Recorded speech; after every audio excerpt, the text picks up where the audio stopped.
Welcome to Land Speed Legends, a podcast talking to the men, the women, the legends that make land speed racing great. Discover the stories of these ordinary people whose passion for land speed racing has made them legendary. And now, here's your host, the Bonneville Belle, the High Boy Honey, the Salt Princess, Allison Volk-Dean. Okay, oh boy, it must be my lucky day because not only did I get one Burkland to come down to the shop for an interview, but I got two.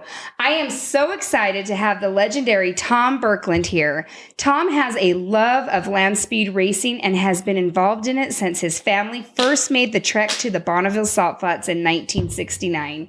Soon he was building and racing cars. He became a member of the Bonneville 2 Club in 1985, but 200 miles an hour was not enough. He had a desire to go fast, and I mean really fast. Tom and his dad, the legendary Gene Burkland, engineered and built streamliner that would earn Tom the elusive black 400-mile-per-hour chapter hat and the bragging rights of being the fastest piston-driven car for 14 years. Tom is not only known for going fast, he plays a huge role in advising other teams. Tom's guidance on aerodynamics, wing structure, and other engineering stuff is coveted by others in their quest for speed. Heads up, this interview is going to be as impressive as, well, witnessing a car go 400 miles an hour. Thank you, Tom, for coming down. I know your mom dragged you down to come do this interview. Yeah, it's all right.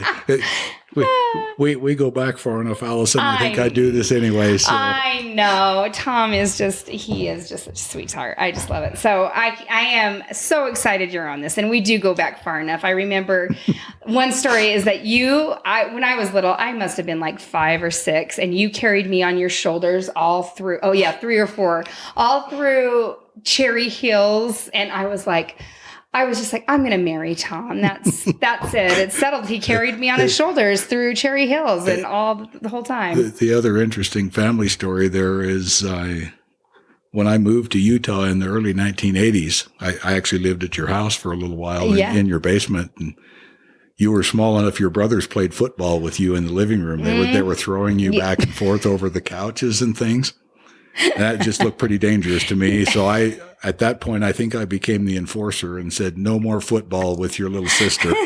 So, that is true. Yeah. They were playing football with me, and I was the football. I don't know whether you really liked it or not, but it ended right there because I wouldn't let them do that anymore. Thank you. They still did it in the pool a lot, but no, I was so happy they were just wanting to be with me and do something. I'd do anything. I was just happy to go along with it. So, well, your family's always been really good to us, and we appreciate all of that over the years. So thank you. Yeah. Same with you guys. You guys are so valuable to our family and to the Bonneville Salt Flats and to land speed racing. So, well, we can start talking about how you got into land speed racing. So we'll go with the early years. You kind of grew up in the shop with your dad, and what it was like, just tell me how when you were younger, before you really started racing, what it was like. Well, we obviously spent a lot of time in the shop together. I was welding in the shop when I was 7 or 8 years old. There's pictures of me sitting on his lap with his hands around both sides running the TIG torch. So I've always enjoyed that kind of thing. And it's actually turned into my career really with the airplanes and all of the engineering work that I've been involved in since then. As you start looking at land speed racing, it's a pretty highly technical activity when you do it at the optimum levels. Yeah. You got to kind of do things right, and there's not much room for making mistakes in the fabrication and then especially maintenance and operation of these vehicles. So we went to Bonneville in 1969 as a family vacation to Speed Week. And I had just turned 9 at that point. My little brother was 6. So we ran around in the pit area a lot like your two boys do, digging holes in the salt and looking at cars. And there were a number of the little streamliners that really caught our attention a lot at that point. You had a group of the E.T. Mags and Ballpoint Banana and a bunch of those go-kart size streamliners that were really interesting to us as kids. And of course that later would come back to be something that we jumped into the streamliner deal pretty heavy later. But Dad wanted to do the Studebaker. That was his interest in Bonneville, was to build a Studebaker somewhat like the Sanchez and Kegel Comp Coupe. In fact, Neil Thompson was running that car at the time, and it held all of the Comp Coupe records from A through F, I think, was the bottom of the category. Wow. This was before there were AA classes and before there were gas classes in Comp Coupe, because they were all fuel cars then. And the blower advanced you 2 categories, so there was just the A through F. So we went home and started working on our Studebaker at that scheming, point. The car was actually in the shop when we left for the vacation, so we had already kind of made the commitment that the 53 Studebaker was going to be the base of the deal. And we had some other previous Chrysler engine experience with the early Chrysler engines, and so that was a logical choice for there to be one of them. And in a Comp Coupe, the engine goes in the middle of the car, so you take the front seats out, and at that time the class rules required you use a stock frame in the car. So these are stock wheelbase cars. Later, as we moved into the follow-on Comp Coupes, they started to get pretty radical as race cars, but this one is a stock wheelbase car with the Chrysler engine in the middle and the seat in the back, and actually ended up as a direct drive before we were done. So, of course, you had to push it really fast with the truck. So then you got to upgrade the push truck to be able to go fast enough to make it work. And we ran that car. I actually went back and ran it the first time in 71. And then Dad got in the 2 Club with it in 1978. We set what at that time was the B competition coupe record. Later became A because of the class structure split. He went 255 miles an hour in it. So I was the first Montana member of the 200 mile an hour club. So. Okay. So your dad, you got in before your dad? No. Oh, no. So, he got in 78. So that's right. We talked about that. And then that car, of course, was a kind of a backyard hot rod project. There wasn't a lot of good engineering went in it. With the engine in the middle, the chassis sagged, and you had to jack the doors up to get them to close before the week was over. And aerodynamics were not real outstanding on it. I mean, today we could go back and go quite a bit faster with that car with what we know, but we got by with what we had, and it worked. And that was actually the last time he ever drove a car at the Salt Flats. Okay, in 78. Yeah. Yeah, your mom talked about that. And he never really did like driving the car.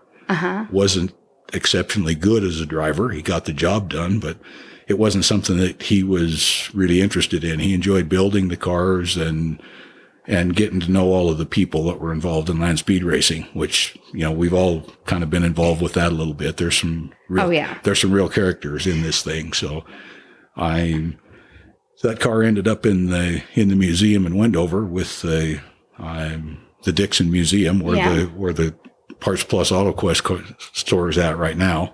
It was there for probably nearly 20 years.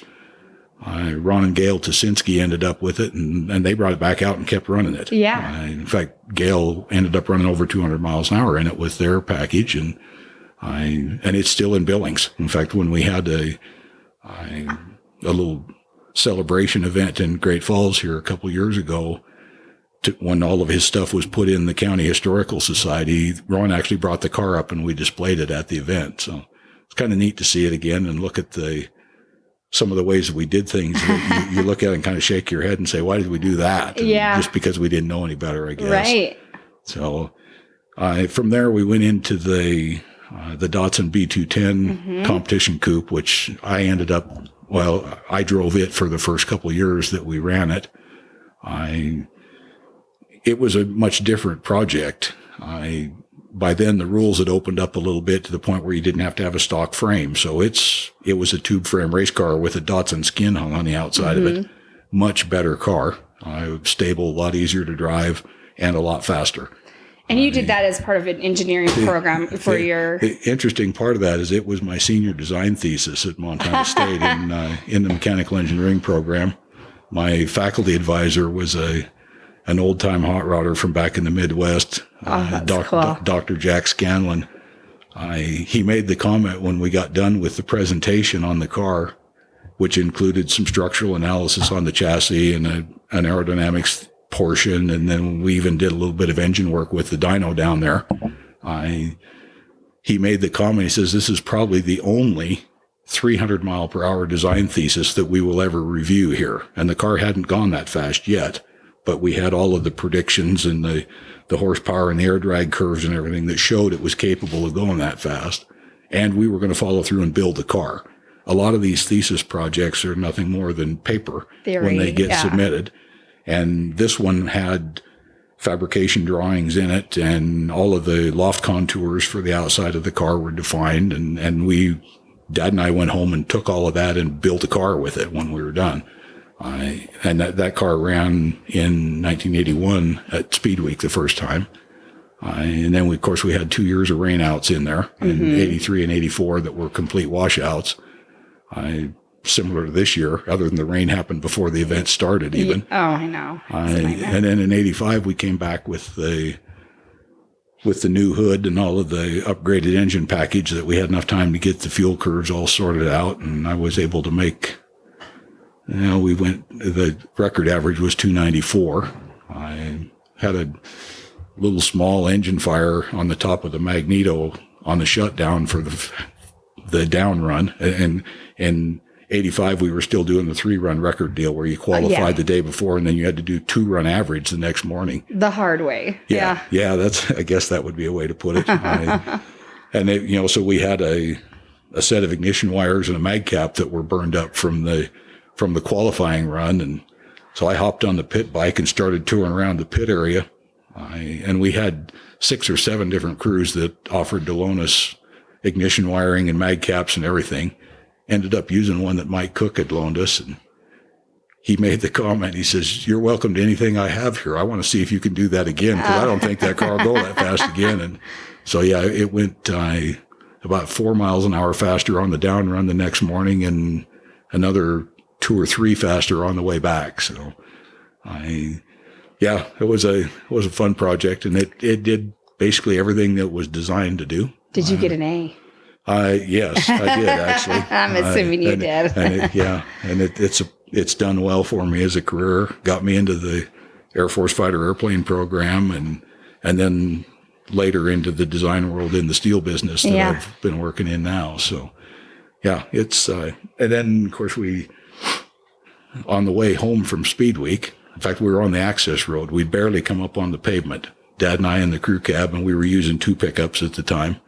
Mom was in the other truck with the camper on. And Dad looked over and he says, "Well, what are we going to do now?" Because we got this car on the trailer with us that just went, it actually ran the quarter mile time on the return run was actually 300.00. So I guess technically we're the first 300 mile an hour door slammer there, because this is 1985. This is way before anybody else had looked at that. And he says, we can either start messing around with a bunch of different engine sizes in this car, because obviously the car's got a lot of capability, or we can go build something else.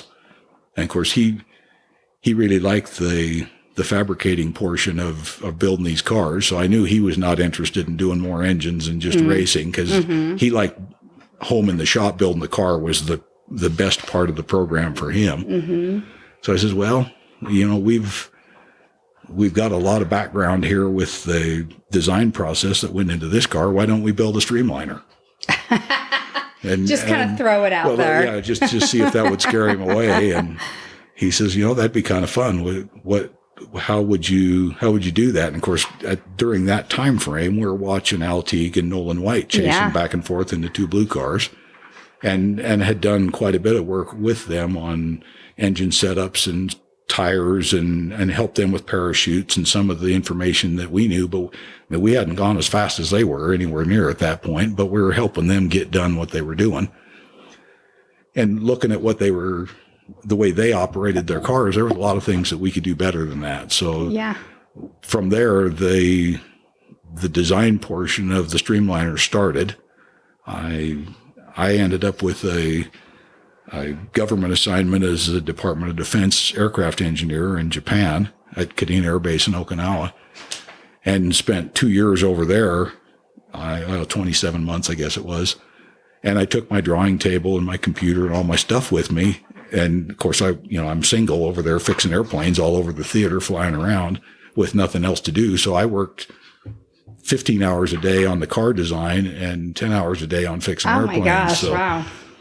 So when I came home from there, well, actually about midway through that tour, I sent the first set of drawings home, and Dad started looking through all of the stuff saying, well, yeah, this car is going to be quite a bit faster than what everybody else has got put together here. It had a number of fairly innovative design features in it. And so he decided that we should go ahead and build it. And we actually started putting the first set of chassis rails together on the fixture in the shop in December of 1989. And then by the time we got through, of course, we had to custom build a set of tires to fit the car, which we didn't think was part of the deal at the beginning.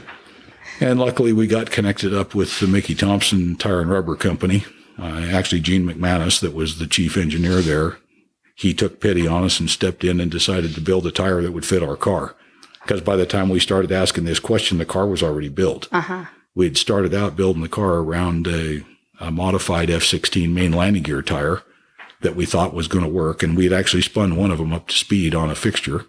And it survived. So we thought, well, let's go ahead and build the car around them. And then when we get ready, we're going to take all of the tires, are going to mount up and spin so that we make sure we don't have a bad tire on the car. And the first two that we spun on the production run failed at about 340 miles an hour. Yeah, whoa. So, I mean, you can't really even go shake the car down with a tire that'll fail at that speed because, I mean, the car actually ran faster than that on the first run off the trailer. So it's a good thing we didn't try that.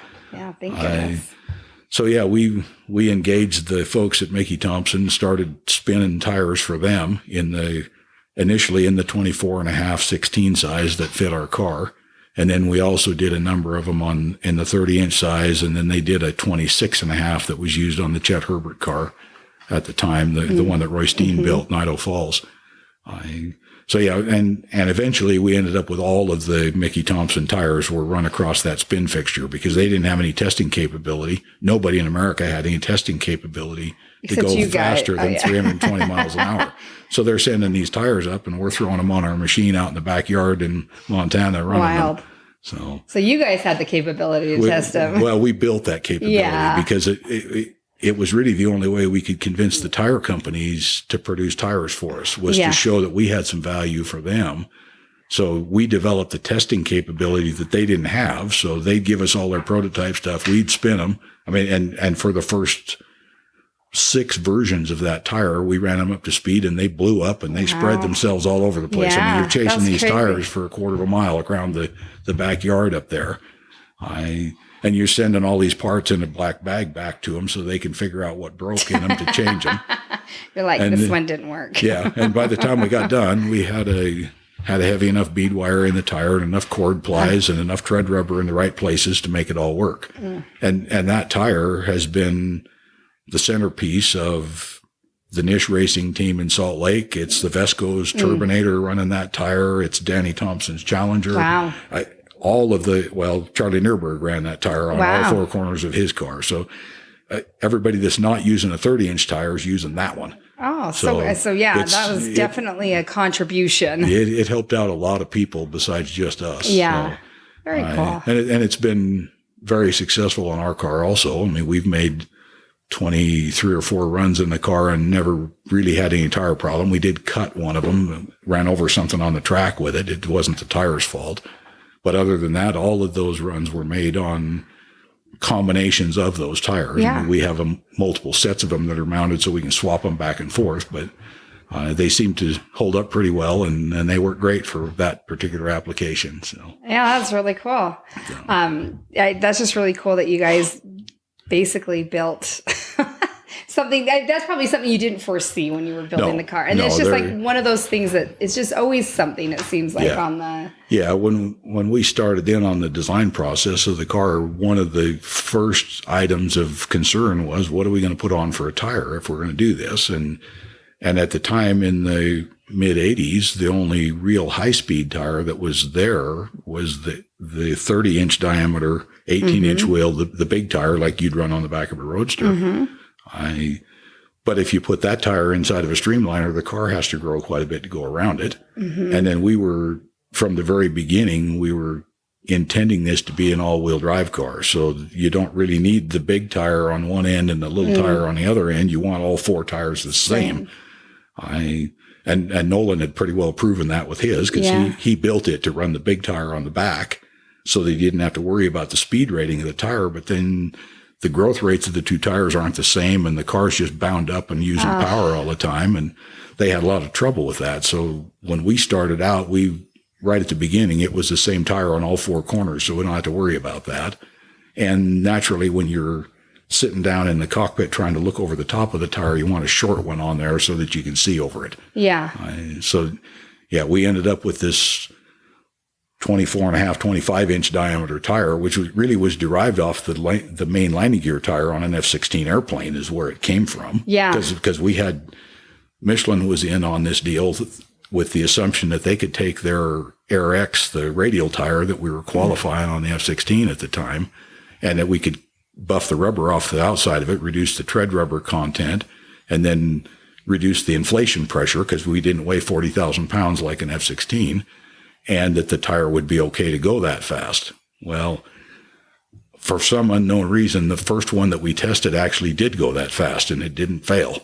So we figured we were off to the races. Let's get this done. Well, luckily, you retested them. Yeah. Well, the discussion from the beginning with the streamliner had always been that every tire that went on the car would be run at speed above the car's capability, so that if you had a random material defect, that the tire would fail on the stand, not on the car. Because for anybody that's ever seen a 400-mile-an-hour tire failure, they are a catastrophic situation to begin with. They blow the whole corner right off the car to begin with. Brutal to see.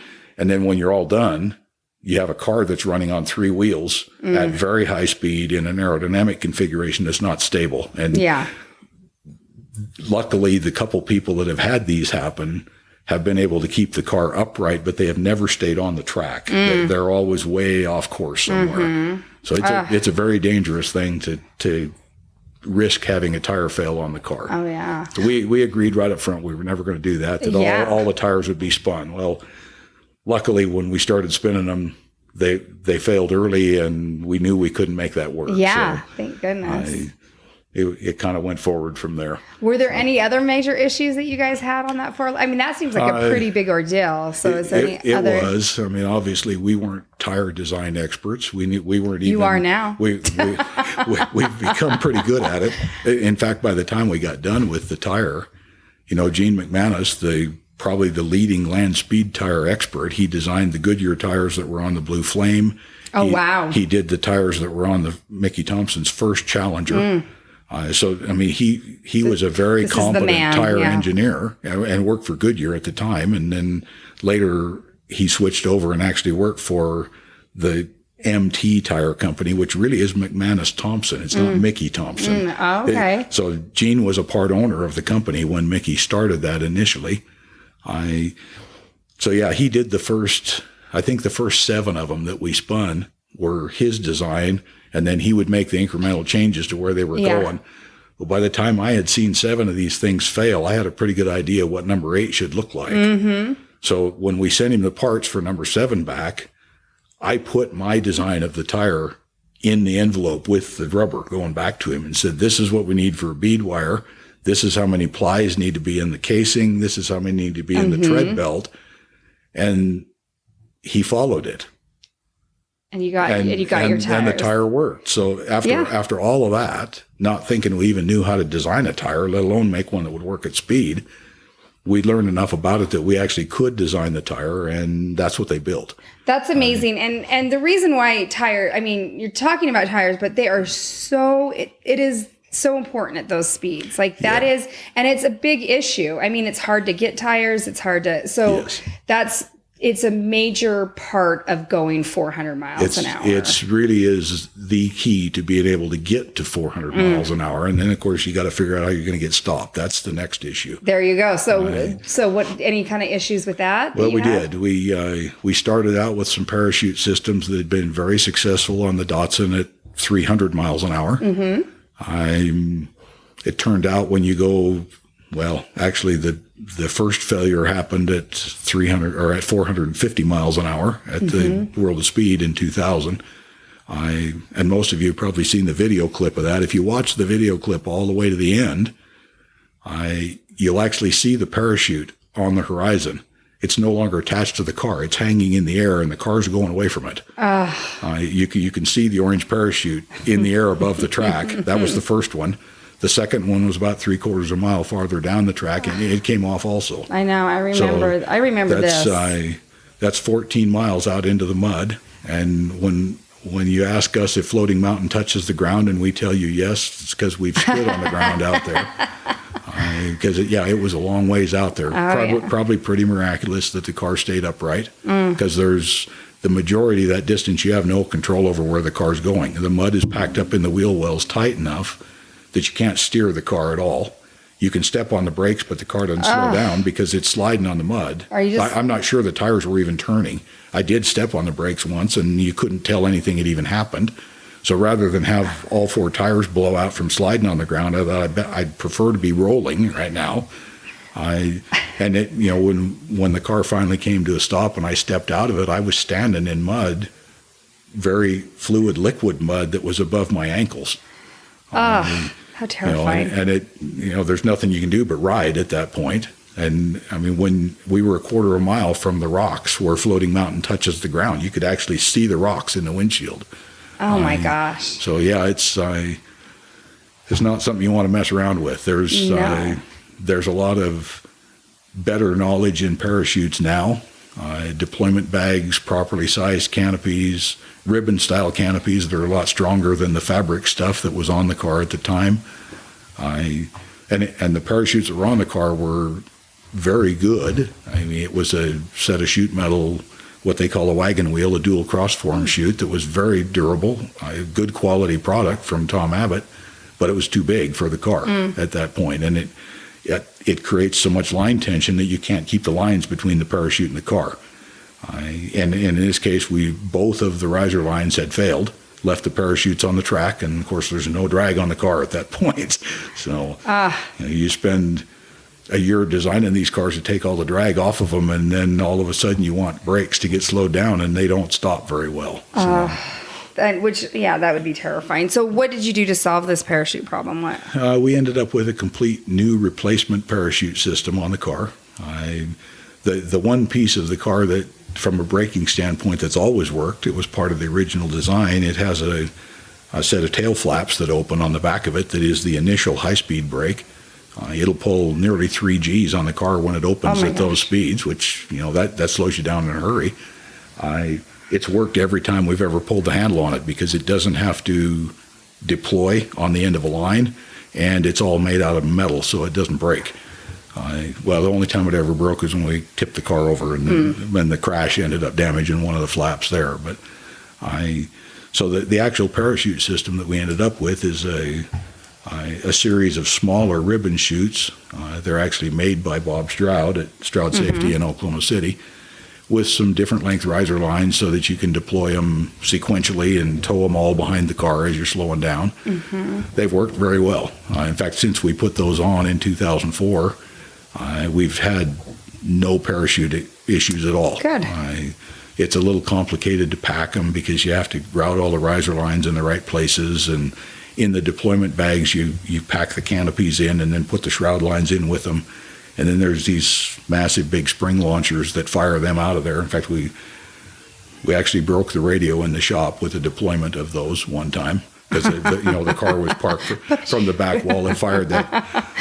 This deployment bag is a 5-inch diameter, 30-inch long solid block of nylon when it's all packed, and it weighs 20 pounds. And when that spring launches it, it actually knocked the radio off of one of the shelves in the shop. So had to replace the radio, huh? Yeah. That's worth it, though, to have a good parachute. It was. And really the World Finals run that we made in 2004, we were there to test parachutes is the whole point of that run, although the car had some new hardware in it from the accident that happened at the World of Speed in 2001.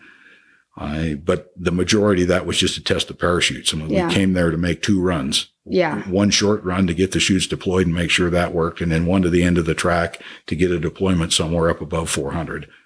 And in the process, we ended up running fast enough to actually qualify against Nolan White's record in the class. And so we were right at the end of the event, gave the crew the option if they wanted to stay and run one more time or if we were just going to put it in the trailer and go home. We learned what we needed to about the parachutes, but we had an option there to be able to make another run and set our 400-mile-an-hour record. So they all agreed they'd stay, and so we went ahead and made another run. Now, is this when you got the 400-mile? You got okay. Well, it's interesting. At that point, this is in 2004 now, there was not a 400 chapter. No, there wasn't. There was a 300 chapter that was there. And so, of course, Andy Green actually handed me the blue hat after setting that record. But there was no 400 chapter. So and I was office manager of the 2 Club at the time, so I remember this very well. So here's another contribution that they've made, that they helped get that 400-mile-an-hour chapter created. And some of you may have seen some of the pictures around, but at that time there were only 2 400-mile-an-hour record holders that were still alive. Yeah, it was Al Teague and myself. So Dad, thinking that we probably needed a 400 chapter, he went down to the local embroidery shop and he had some hats made. Yeah. 2 of them for me and 2 of them for Al. He didn't figure he needed to do them for all the people that were deceased at that point, and there were a handful of them that had held 400-mile-an-hour records that were no longer with us. So I actually have 2 400-mile-an-hour hats in my collection. I have the one that he made me, which is a blue brim with a white hat with some pretty neat embroidery on it. I actually like it better than the black one, partly just because of where it came from. Yes. And Al has a set of those that are in his trophy case as well. We sent them to him because that wasn't his record that we broke. It actually was Nolan White's record, but we were headed for the FIA record that Al held. That was the real goal of our car. So we were able to get that done, and then later, of course, when the 4 Club finally showed up, they ended up handing out black hats to us as well. So, but that was quite a number of years later. It took a little while to convince them to do that. But it's amazing that you guys did. And the black hat is I think it's really sharp looking, and it really stands out when somebody's wearing one. You're like, whoa, we know. For people that know what they are, there aren't very many of them around. No, there aren't. So you set the FIA record, but why don't you tell us about, I want to know what it's like to go 400, what this FIA record, how it all happened. Well, the car was actually built specifically to run against what was the Summers Brothers record at the time, because this was before Al Teague had set that record. In 1985, when we started this whole process, we were thinking we were running against 409.277, the Summers Brothers record from November of 65.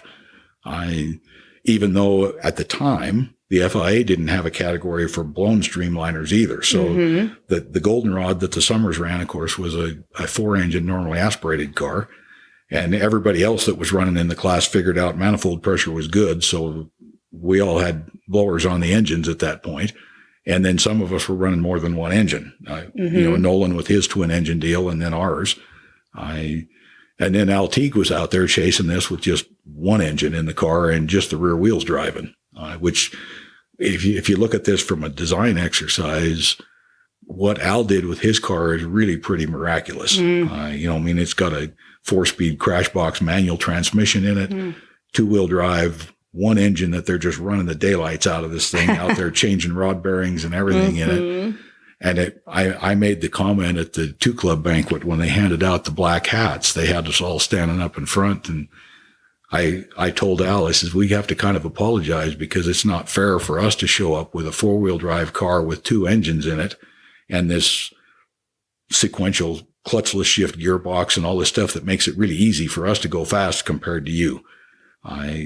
Obviously he's done a lot of things for the sport, and everybody looks up to what he's done. So he's a legend too. Yeah. He is truly a legend, LT. You'll have to see if you can catch up with him. I know. I would love it. I'd get all the big dogs on this podcast. That would be amazing. Well, so you set the FIA record in what year? That was in September of 2008. Okay. At one of the Mike Cook shootout meets. And you took, is this Altique's record that you took? Or? It was. Okay. It was. At that point, it was a class 11, which is the engine displacement. Yeah. In the FIA categories, the 11 at that time was greater than 6 liters, I think, is where the top of it was. Their class breaks are in kind of funny places compared to the American sanctioning bodies. They later changed and added some class breaks at the top, and that record is now actually in class 13 because there's 2 other displacements that fit below it that are open right now. And then as a streamliner, and then the category 2, which is the supercharged fuel burning engine package. So, and we were running at that time just a shade under 900 cubic inches of engine to be able to do that, because it's, with the 2 450 nominal inch engines in the car. And we never ran any nitro. It was all alcohol for us. So it was built that way from the beginning, just to be able to get by with the more economical fuel, carrying less volume of fuel on board the car, and engine reliability. We actually, during the late 80s, did a bunch of engine development in the Datsun. In fact, Mom ended up driving some of that. And we were playing with all kinds of different engine packages and trying to sort out dry sump oil systems and water cooling jackets, and all of that was pointed at the streamliner. Everybody's probably looking at this wondering why we're doing all that crazy stuff in that car, but we had a very well proven, stable 300 mile an hour car here that we could cycle the engines in and out of easily, and we could prove all of the systems that were going to support the engine in the streamliner. And in hindsight, it was a very good thing to do because we never really had any engine trouble with the streamliner. It was pretty much just a turnkey deal off the trailer. It worked very well. In all of the runs that it made, I think the only thing we really ever hurt and they weren't hurt in the car. We changed some valve springs in it, where you'd go through and check them and they'd be flat and you'd have to swap them out. But there, as far as engine failures from power production, there's really nothing in there. Yeah. It was just very simple, reliable turnkey thing. So it worked good. And if you're going to build a twin engine streamliner, it's a very smart move to get the engines reliable before you put 2 of them in one car and then just fight the thing forever to make it work. Yeah. So it's a complicated enough car with all of the 4-wheel drive and the braking system and the aerodynamics and all of that you really want to have at least one part of it that works that you don't have to worry about. And the engines were that for us. Yeah. So. Well, that, the cool thing about the 411, the 411 streamline, they're all the 411s, but and all of them really, is that they are home built. This is not, people are going 400 miles an hour, setting FIA world records with what they're doing in their little shop next to their house. And that is what is so amazing about land speed racing, is that you don't need these. It's really the last amateur racing around. It's probably the only amateur racing left today, really, that fits that category. Right. Here we are with a 450 mile an hour streamliner that came out of a 2-stall garage at our house in Great Falls, Montana. Most people don't even know where that is, let alone where the shop is at. Yeah. And in addition to the car, you've got all the support equipment, the transporter, everything else that was put together to be able to get it to the track, that allowed my parents and I to campaign the car with a group of mostly family members as crew. But when we were at home working on the car, typically it was just the 3 of us that put the whole thing together, loaded it all in the trailer. And when we got to the track, the other 15 guys showed up to be able to help make the 1-hour turnaround. Right. I bet you have some really neat memories of you and your dad and your mom in the shop. We spent a lot of time doing things in the shop. And of course, the car was a very central part of that, but we also did a lot of other fun stuff in the shop at the same time. We built an alcohol dragster for a friend from Billings at the same time, right alongside the car. That was a commission shop project that paid a bunch of the bills.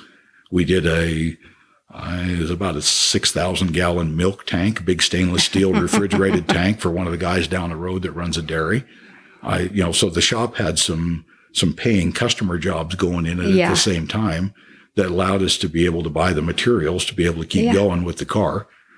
Because, obviously, even when you're building your own car, there's still a lot of expensive stuff that goes into this car. It doesn't still make it a free project. It never ends. I have people all the time ask about where do you buy the parts to make one of these cars? Well, you build most of them.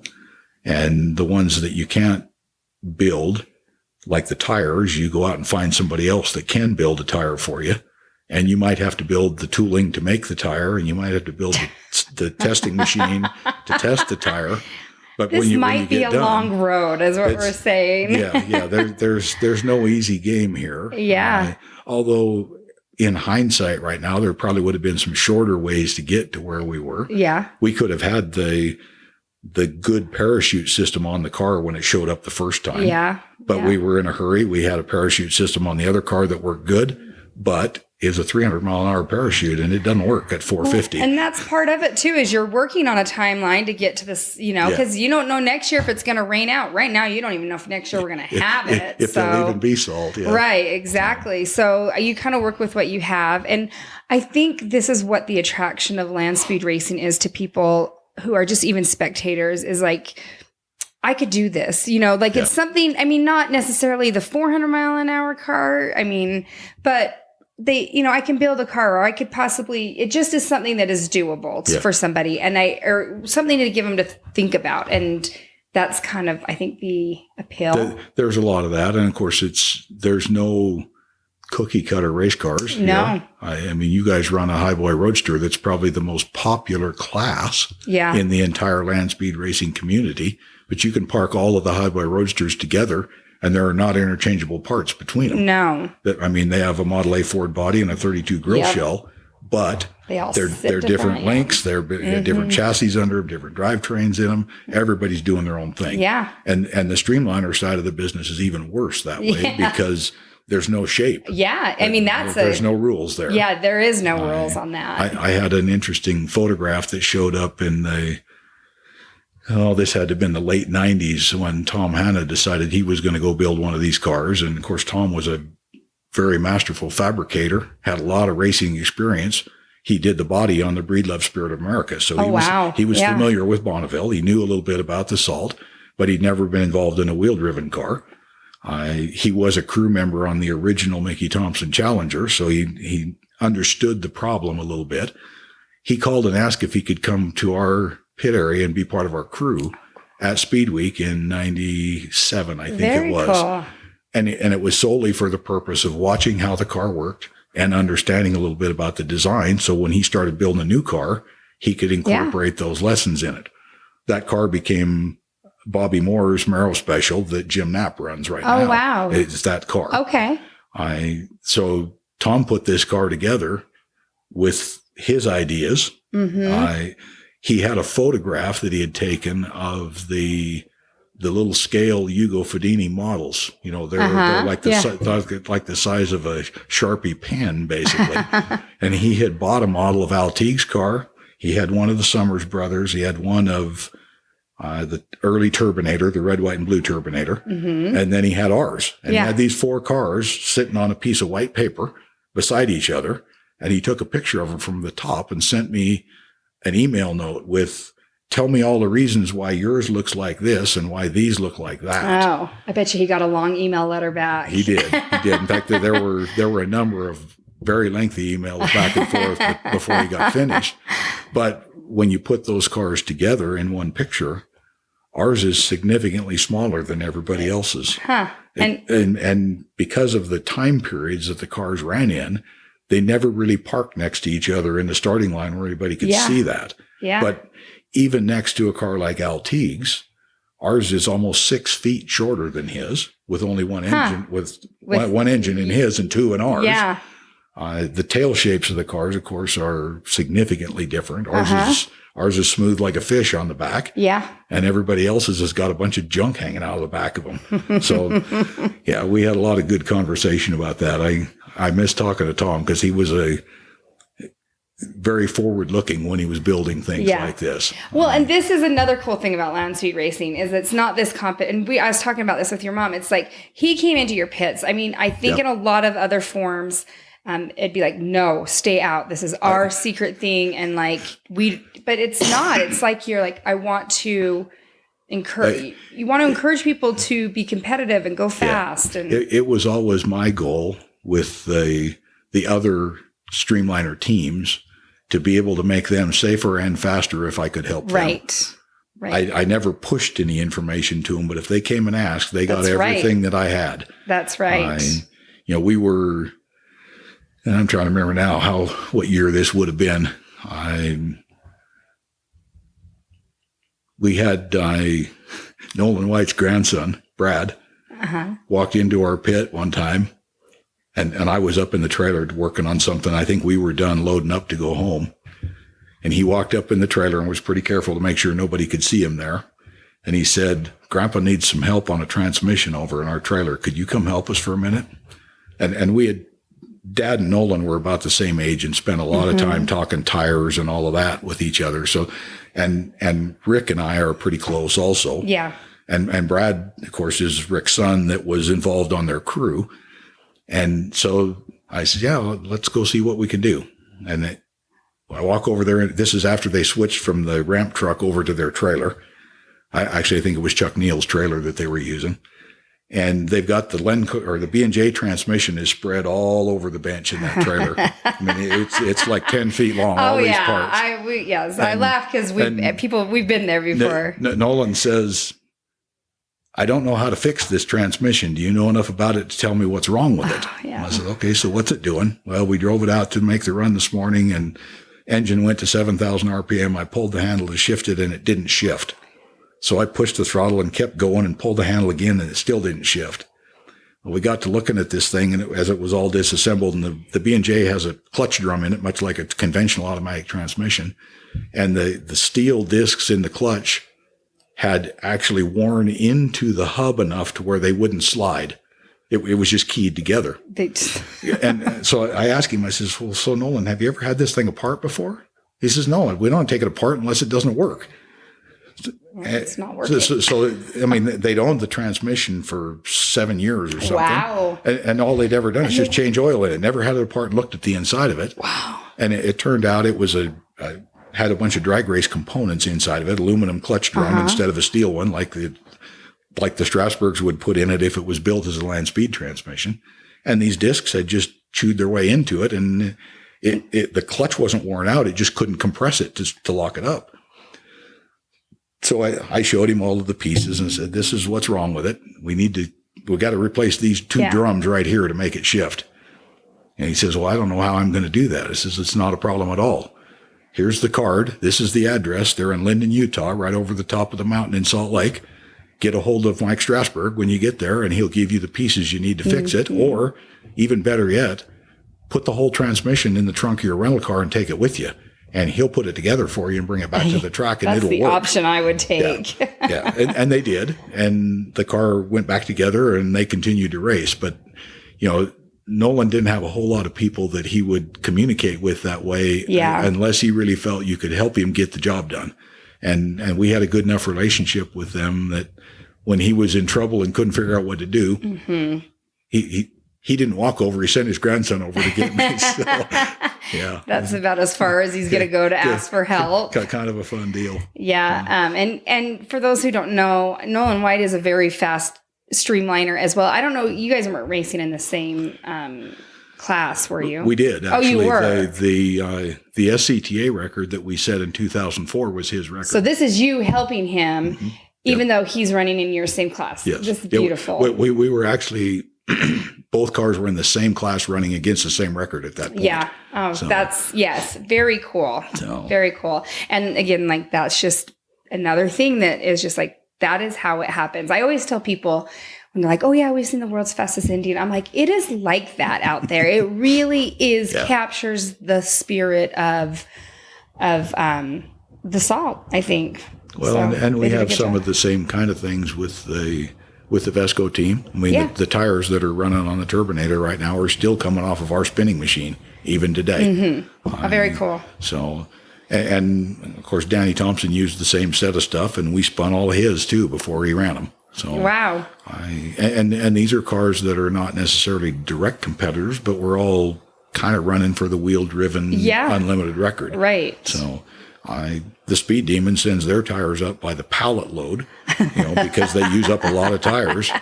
But we've done both the front and the back on that car as well. So, it's a big community that we all get along and try to help each other. I know. So, and we're at a point in the speed ranges and the track conditions that we race in these days that you don't have any room for mistakes here. It's really got to be right when it leaves the starting line, or you end up with people getting hurt and cars getting destroyed. And and these are cars that have got many years of people's effort in them. And if you tear one of them up, it's hard to replace. In fact, in many cases, they don't get replaced. Right. In the case of Nolan's, I mean, not only did the crash ended up being a fatal when they did crash it, but the car was destroyed to the point where they couldn't even put it back together. Yeah. So it's a big deal. Is what you're. I mean, it is a big deal. There's no room for mistakes there. Yeah. So. Oh, that's heartbreaking. That was heartbreaking. So, well, let's see. Let's talk. I mean, I have down here, like, let's talk about your current influence in racing, but obviously there's a huge influence all the way up to this point, but we're coming right up to where we're at. And so I feel like people are dying for your time. Like, if they just to get a little bit of Tom's time to talk about their aerodynamics, you're kind of a wing expert on race cars. And so people really who have wings really want to, and those are the faster cars. We've got a lot of fairly successful aero packages out there right now that are, I guess I don't necessarily boast about them a whole lot, but they're pretty good. Yeah. You've got the package that's on George Field's coupe now, the comp coupe that he runs, the 125 car, that holds all of the records, AA through E in the class right now, in the blown fuel category. You've got the Strasbourg Lakester, which is the world's fastest open wheel car. That car has a significant amount of wind tunnel time here in Ogden. Held by a woman's record, by the way. Yes, I have to throw that in there for Anita. It's nice to see Anita driving that one. Yes. And you've got, you have a Roadster in your team right now that has one of those on the back of it as well. And each one of these is tailored a little bit to fit each car that it fits on. They're not necessarily the same wing bolted onto every car. We're adjusting sizes on them to be able to stay within the rules for the classes, because in the special construction category, there's no limits on the size of these. So a Strasbourg wing is too big to qualify for the rules in your modified Roadster, for example. And the structure that holds them on the car is different depending on how fast you're going to go. Those loads are, they're proportional to the cube of the speed of the car. So when you start going progressively faster, the loads on these wings get really big. I've jokingly told everybody that's running these wings is you ought to be able to seat every member of your crew on top of the wing and not be worried about damaging it. It better be stiff enough that you can do that. If you've got some little flyweight Econo dragster wing on there that's designed for a 150 mile an hour car, and you can't put your biggest crew guy on it and be worried about breaking it, it's going to fail while you're going down the track, and it's dangerous when that happens. So, the wings that you've seen us put together tend to be very robust in structure. We've had cars spin with them on, and it doesn't even damage them. It doesn't fold them up. They don't break. There's no concerns about that. So that's from the perspective of making traction and creating a stable car that knows which end is the front, that'll go down the track straight. It's been pretty successful. And that's just, and you're very concerned about safety too, like overly concerned about safety. And you are definitely, and this is just another thing that you've contributed, is just probably saving people's lives, honestly. It's been an interesting thing as you start looking at other people's vehicles. And I didn't do this when we first started racing. I was more worried about our own stuff. But as we got into faster and faster equipment, you end up with a lot better safety equipment on board. The design of the cages and cockpits gets a lot better. The parachute systems, all of the rolling gear that you're moving around on. And I guess with the safety and failure analysis part of our fighter aircraft background, I don't really have much tolerance for things that look like they're dangerous. And no, you don't. there are people that have initially will argue a little bit about that when you tell them that won't work or that's an unsafe configuration. And, you know, that a lot of the first comments are, well, it's been that way for 10 years and it hasn't hurt anything. And then I'll start in with a description of one of these accidents, like one of them that I rode through, for example, and I can show them the stitches on my arm where it's got steel inside of it that holds it together, and we talk about why that happened and how you keep that from happening, and do you really want to risk your livelihood to do that? Yeah. I mean, I have a number of friends, and you know some of these people that we used to shake hands with that don't have hands to shake with anymore. Howard Johnson being the first one of those, probably. And you always had to shake hands with him with the left side because he didn't have a right hand when that was over. And he's the reason that we have arm restraints in our rule book today. So correctly applied arm restraints allow you to keep signing paperwork when you're done, even if you do have an accident. In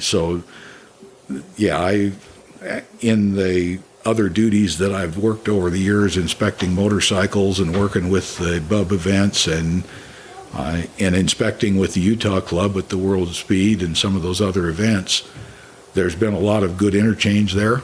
I probably have rubbed some people the wrong way because I don't have any tolerance for it not being right. But I've also never had one of those that I've inspected and worked on that's hurt somebody in the end. That's right. So in the end, that's the goal, is to make sure everybody goes home with everything they came with. Yes, absolutely.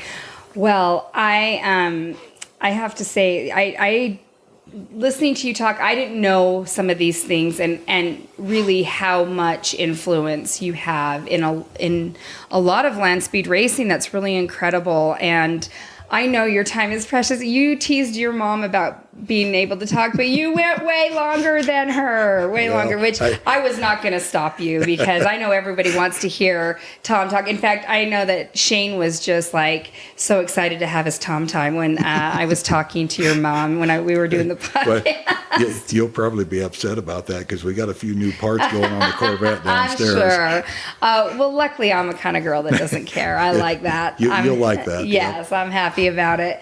But I appreciate you so much coming in and talking to me and spending some of your time. And I mean, there's so much we didn't even talk about your crash. We could. I mean, you'll have to come back sometime, and I'm sure we could make 10 podcasts with what you know. Well, I'm sure I'll be back down here. Yeah, I'm so happy, and I just want to let everyone know about.